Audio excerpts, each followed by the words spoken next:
کون صاحب ہمارا جو سلسلہ چل رہا ہے کیونکہ لیٹ سے ہم نے شروع کر دیا ہے اور خیریت سے جنگ بدر کے جو سلسلہ چل رہا تھا اس کا ذکر تو اس میں تو وہ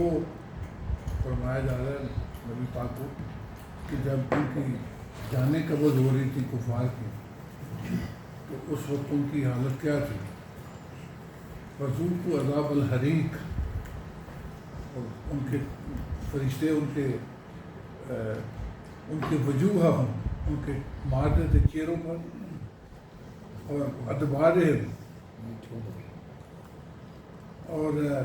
ان کو کہتے تھے وذوقوا عذاب الحریق، اب یہ آگ کا عذاب چکھو حریق، ذالک بما قدمت ایدیکم وان اللہ لیس بظلام للعبید، یہ تمہارے اعمال کا بدلہ ہے، ایدیکم قدمت جو تم نے آگے بھیجے، تمہارے ہاتھوں نے بھیجے، اور اللہ کبھی بندوں پہ ظلم نہیں کرتا۔